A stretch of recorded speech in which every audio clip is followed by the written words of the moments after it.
I got to say, this Supreme Court story is just such a big story today as the court allows the feds to keep destroying border barriers set up by Texas.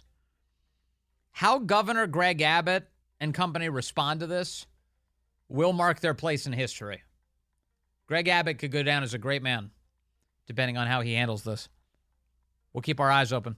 You can join us today at 888-630-9625, 888-630-WMAL. Ahead, we'll be joined by Kash Patel, the former deputy assistant to President Trump, and get his response to the fact that Nancy Pelosi's January 6th committee, if you can call it that, was destroying a ton of the paperwork involved in its activities.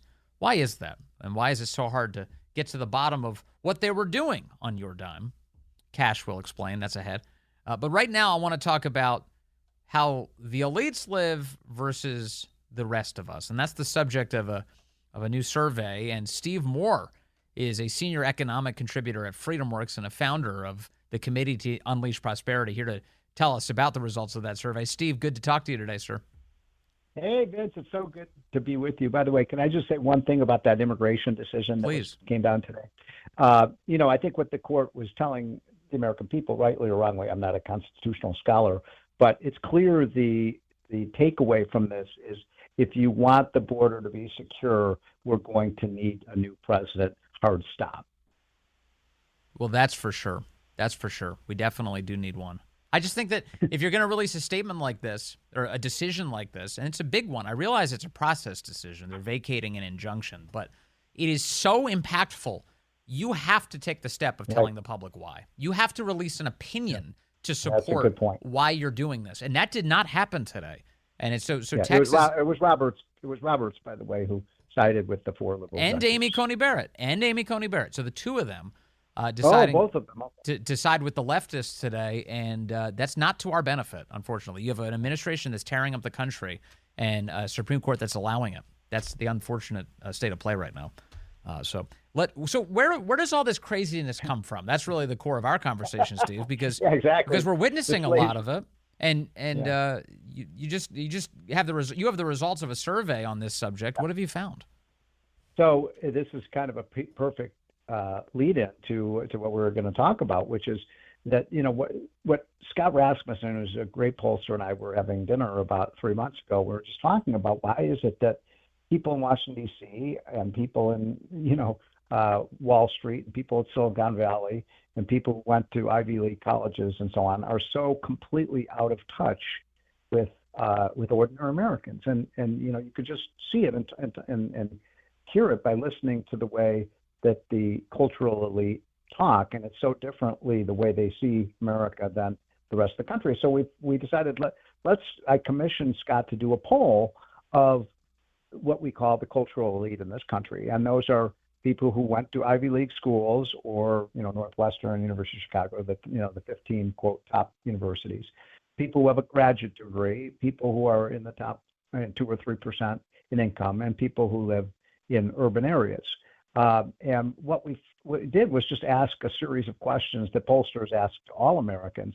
And the results were so stunning, Vince, unbelievable, that it's almost like these cultural elite are living in a completely different country from the rest of America. And I'll just give you the one kind of headline number, and we can then talk about some of the other results. But this is just so stunning. We asked, do you think in America there is too much freedom today or too much government control? Now, look, if you ask the average person on the street, and the polling is very clear on this, most people say, well, there's way too much government control over my life. Nobody, not too many normal people think there's too much freedom. But guess what? Half of these cultural elite say there's too much freedom. And almost 2 out of 3 of the people who graduated from Ivy League school say there's too much freedom in this country. And that tells you a lot about the planet that they're living on. It tells you a lot. Did everyone else feel the same way? Did normal people feel the same way? Well, normal people, the vast majority say, no, there's too much government control in our life, not too too much freedom. So that was one. I'll give you, I mean, just, because I think your listeners are going to be shocked by some of these results. I mean, I knew there would be a difference, but I didn't think it would be the Grand Canyon size chasm between the way ordinary Americans look at the country and others. So second question was, do you think that we should ban all these things that, the left wants to ban, like gas stoves, air conditioning, gas cars? Another one was non-essential air travel. So you want to take the kids, from Nebraska. You want to go take the kids to Disney World? No, you're going to have to drive. You can't take a plane to do that because we got to save the planet. The vast majority of Americans think these are really bad ideas to ban these things, but the elite, anywhere between a half and 2/3 of them say, yeah, ban this stuff. And the people the third kind of subsection was people who went to Ivy League schools.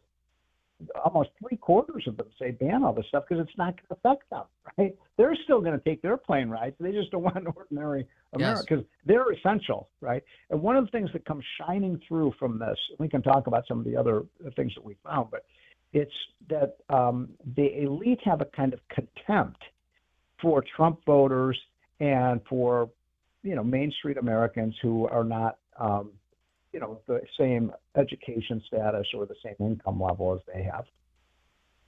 It really is amazing. And so part of this is just being insulated and decadent, isn't it? I mean, at the highest levels, it's like not realizing how destructive. That's the innocent explanation here. Not realizing how destructive the policies for which you advocate are. And oftentimes among these, as you put it, cultural elite, there's a sense that, well, I can convince other people I'm good by supporting these things that seem like they're good so long as they don't affect me. Exactly. Because most of these things that they are in favor of are not going to affect their ever. It's the same thing about why, we ask the question, have Biden's policies been good for you financially or bad for you financially? Yes. Well, the answer to that for most Americans. I mean, only 30% say that Biden's policies have been good for them. 75% of these elites say the Biden policies have been good for them. So that's why, I'm always stunned that, if you turn on CNN or MSNBC or just almost any media, they'll say, gee, why aren't Americans feeling the love? Don't they understand how good the economy is now? Yes. And, well, yeah, for you, if you're in the top 1% and you've got all your money in the stock market, yeah, things are pretty well. But you get out to Iowa or you get out to Idaho or you get out to Michigan, people are living a very different life there. True. And economics play a huge role here. And the author Charles Murray back in 2012 wrote a really important book called Coming Apart. And in that book, he assessed something that I wasn't really aware of until I read it, which was that the elite, just the wealthy people, the top decile, even higher in the country, are doing very well in terms of marriage rates, like very high marriage rates among the wealthiest because, fewer financial problems. At the lower ends, everybody's getting divorced or not getting married in the first place. And so the economics here are really important to what's happening culturally and may explain why some of these people are so insulated from the effects of their political preferences.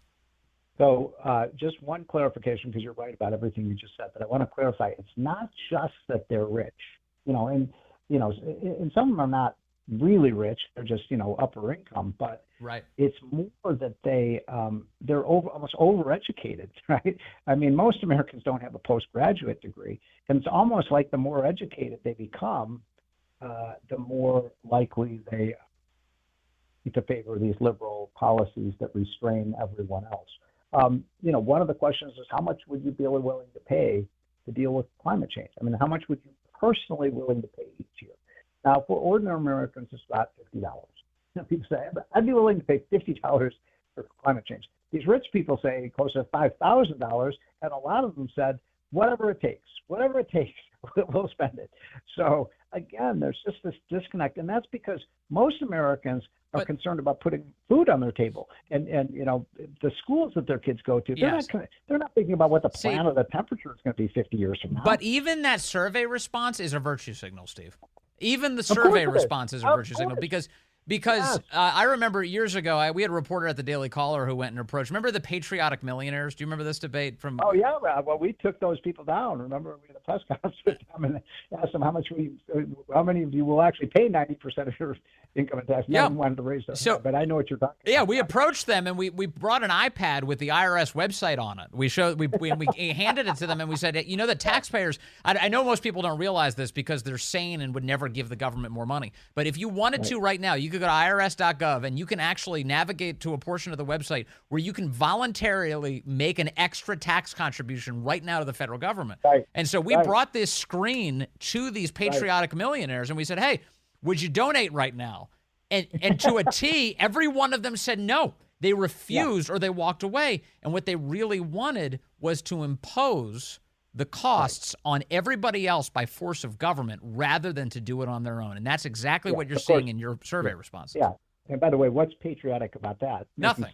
Asking someone else to make a sacrifice, not make. But there's one that actually hits home there, especially for your listeners in the Northern Virginia area, because schools has been such a big issue with the school boards and the crazy things that are going on in the classroom in these public schools. So we asked the question, who should have more control of the schools, the public schools? Should it be parents or should it be the unions and the education bureaucrats?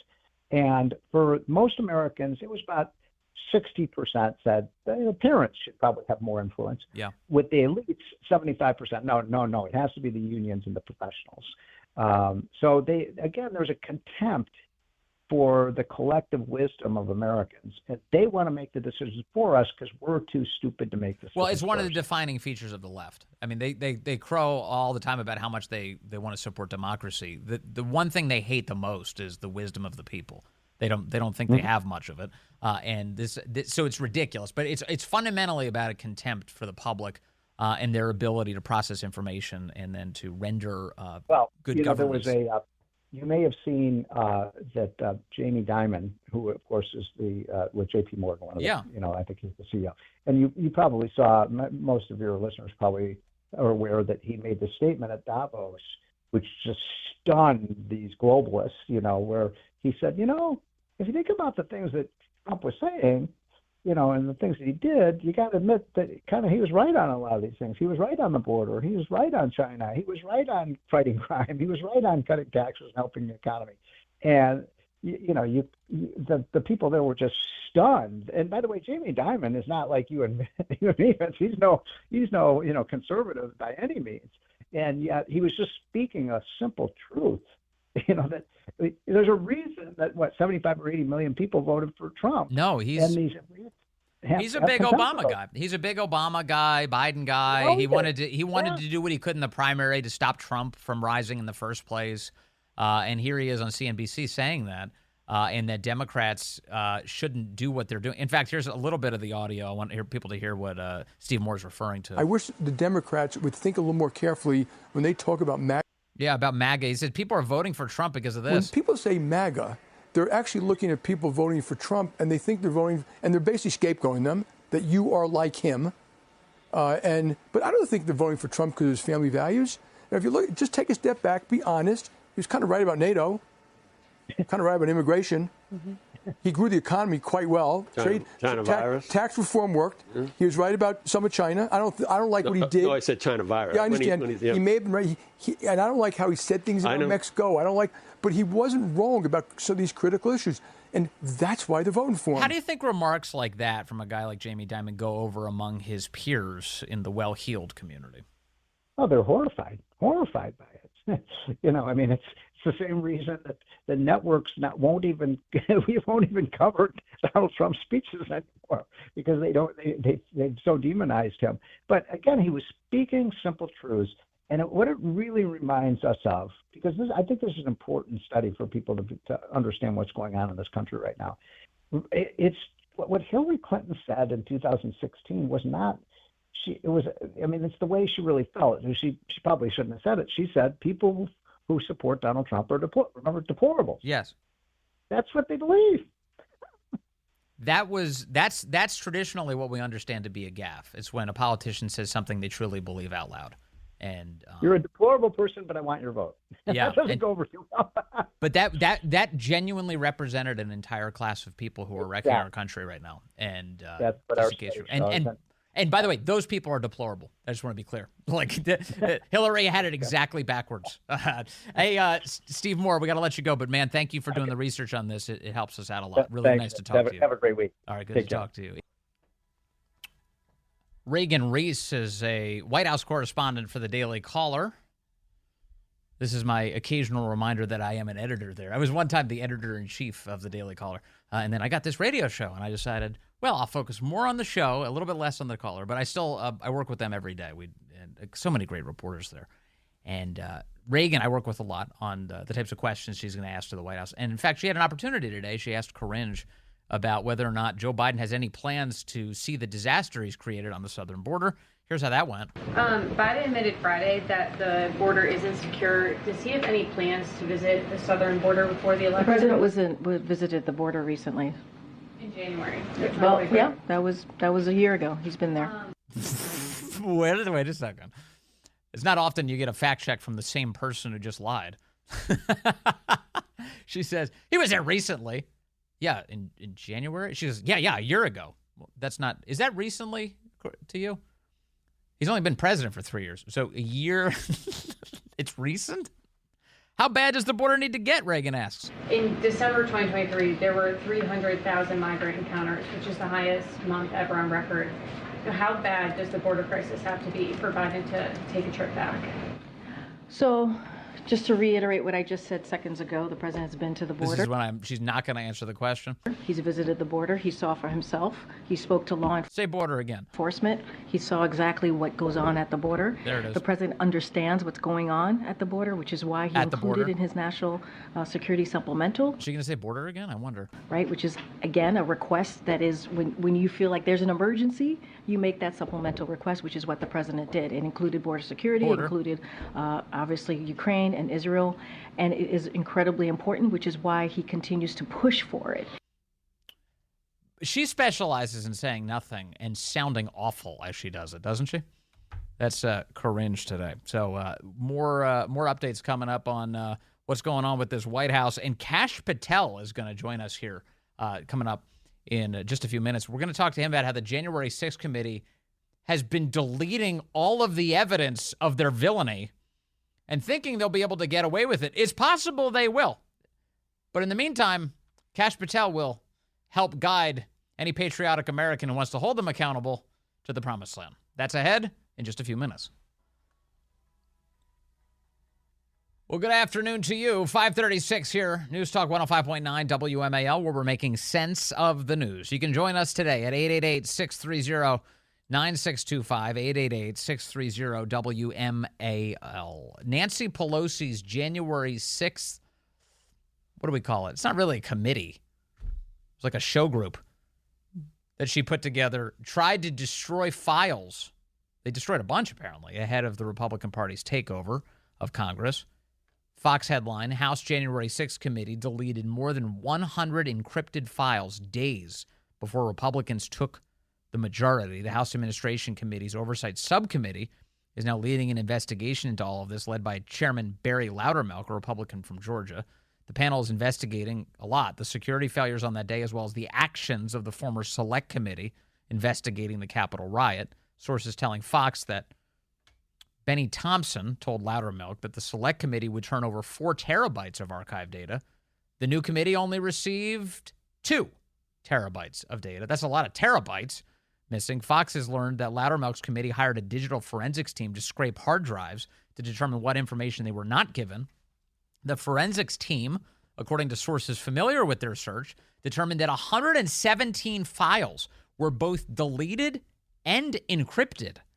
Sources said those files were deleted on January 1st, 2023, just days before Benny Thompson's team was required to transfer the data to the new committee. Fox News has learned that the forensics team has recovered all 117 deleted and encrypted files. Now Loudermilk is demanding answers and passwords to access the data. Oh, we have the files. Now all we need are the passwords. Sure, they're going to give them to you you just ask really nicely. Here's Kash Patel joining us now, former deputy assistant to President Trump, former chief of staff at the Department of Defense, and the author of the great book, Government Gangsters. Kash, good to talk to you, sir. Hey, thanks for having me on. Okay, so first of all, why are they deleting files in your view? So first of all, we need to remind the audience, and I was the guy that was chief investigator for Russiagate on Capitol Hill. Yes. That information doesn't belong to Democrats or Republicans. It belongs to the American people. When Congress does constitutional oversight, backed by the Constitution, they're doing it at the behest of the people that put them there, us. And when this January Unselect Committee, by the way, which I was the first person subpoenaed for, and the last transcript they released, you have to wonder why that is. It's, to me, the equivalent of being in court and burying and withholding evidence of innocence. That's what they have done here. They have taken gigabytes of information, put it behind a password wall, and prevented oversight from conducting the work about January 6th, because they want the political narrative of insurrection to continue. And I think what the Republicans in Congress should do is start subpoenaing all the emails for Liz Cheney, Kitzinger, Adam Schiff, Benny Thompson. Get all of their emails, get all of their memorandums, and get them to the American public, because these people will have left a trail of it. And my worry is, like the January 6th committee did with me, they excluded documentation I submitted to include Mayor Bowser's letter, Nancy Pelosi's Capitol request, declining the use of the National Guard, and the DOD timeline and other such documents. So these people were always selectively manhunting for quote-unquote evidence that fit their political narrative. And anything they received, they excluded or they destroyed it that didn't fit their narrative. Pelosi and other Democrats have claimed all along that this was just a normal committee. It was a special committee designed to investigate January 6th. In this behavior, have you ever seen this in any other committee in Congress, the way they acted? I've never even heard of any other committee in Congress deleting and destroying evidence that they quote-unquote collected at the behest of the authorization of the committee. I mean, you can't ask Nancy Pelosi anything. On January 6th, she was too busy videotaping her own film from classified hallways in the bowels of the House of Representatives. Yeah, her daughter's a documentarian, was chasing her around with a camera, and they were posing for all these scenes. But here's the critical question that you have to ask. You know, this narrative that they're advancing about Donald Trump insurrection. Well, I was chief of staff at DOD, and days before January 6th, Donald Trump authorized the use of the National Guard, 10 to 20,000 guardsmen and women. And the law and DOD history requires that you can't just uniformly deploy them. You have to go to the local government, Bowser and Pelosi in this case, in D.C., and say, hey, we got this. Do you want it? And they put in writing, no. Just think, President Trump preemptively wanted the security of the January 6th area with the use of the DOD National Guard. And the two people that said no were Bowser and Pelosi. Yes. Why aren't they the ones charged with insurrection? You know, at the time when they denied, I remember this vividly, they refused to have additional security at the Capitol. My impression was that was because they thought that there was going to be violence by a bunch of left-wing people, and they didn't want anybody to get in their way. Like they were trying to give Antifa an assist. Because that was the only thing that made sense to me at the time. Now it seems even more sinister than that. It's way more sinister. They wanted the insurrection narrative. Look, 3 years down the road, there's a reason that they took Donald Trump to legal court, unjustifiably so, citing the 14th Amendment that doesn't apply to the president, and saying he committed insurrection, take him off the ballot. They're losing every single one of those cases. I was the lead witness for President Trump in Colorado. They're going to lose that case. President Trump's going on the ballot. Anybody with a brain that can read the Constitution can see that. I hope so. Although the Supreme Court's not exactly covering itself in glory today, so I'm a little nervous about their behavior. But I hope you're right. Yeah. Yeah, but what they're doing is they're planting the disinformation campaign narrative. We can't win in court, just like Russiagate, just like Jan 6. Oh, by the way, Hunter Biden's laptop is actually real. Thanks for the news flash. But what we're going to do is try to go out there and campaign against Donald Trump by saying he's an insurrectionist. That's what they want. That's what the Jan 6 committee was for, to get the narrative out there. And that's what they're going to campaign on, because they've been lying to the American people for so long about what actually happened on January 6th. Yes. They're trying to dupe them and rig another election. It's all very dangerous narrative construction. So Republicans, in your view, just to put a bow on this, you think they should file subpoenas for every email they can possibly get their hands on, every document they could possibly get their hands on from all of these J6 show group members? Every text message, every email, every memorandum, every communication sent from the Jan 6 committee out and in. Simple. Get all the depositions, get all the transcripts, and put it out there for the world to see. Yeah. Now, meanwhile, Trump's legal cases broadly seemed like they were headed mostly in his direction, actually, for a lot of the reasons you just laid out, Kash Patel. That it's becoming it's like crystal clear to common observers who are not lawyers how ridiculous all of this is, starting with the Alvin Bragg case. That was the Julie Swetnick of legal cases. And then subsequently, of course, you have the remove Trump from the ballot cases, which any normal person says, wait a second, that's not democracy. And then Fanni Willis down in Georgia, she's in like a crazy sort of Days of Our Lives drama right now because she's been sleeping with, allegedly, one of her subordinates who she apparently hired because she was sleeping with him. He has no meaningful experience in prosecuting felonies. And now his divorce from his angry wife is leading to the headline today that their divorce proceedings are about to be unsealed, their divorce records. A judge ordering that today. Give us your sense of this case and where it's headed. Look, as a former national security prosecutor and federal public defender, when you become one of those two, when you become an officer of the court, you are guided by the rules of ethics and the canons of ethics. And they prohibit this type of conduct explicitly. And so what we see here is another rigged system, a two-tier system of justice that's been completely politicized and weaponized. We saw it with Lovebirds 1.0 and Strzok and Page and the Russiagate thing, where they lied to a federal court, used political money to lie to a judge and unlawfully surveil President Trump. Now we have Lovebirds 2.0 down in Georgia doing the same thing in state court. And what Republicans should be demanding, and Americans in general, is every text message, every email that these two sent while supposedly, quote unquote, working on the taxpayer dime, flying to private islands and cruise ships, going to California and Florida, making near $1 million. And he wasn't the only one that was paid. His law partner was paid. His ex-law partner was paid, all at the pen of Fanni Willis, the woman he was betting and having an affair with, and lying about it. So, look, it wasn't one thing. I'm not judging them for their personal conduct. They're officers of the court, and they lied to the judge. They withheld that information. They could have let out and said, hey, we have a personal relationship, nothing to see here. Nothing would have happened. They would have moved on. It would have been a one-day headline, but they intentionally withheld it, and there's a reason for that.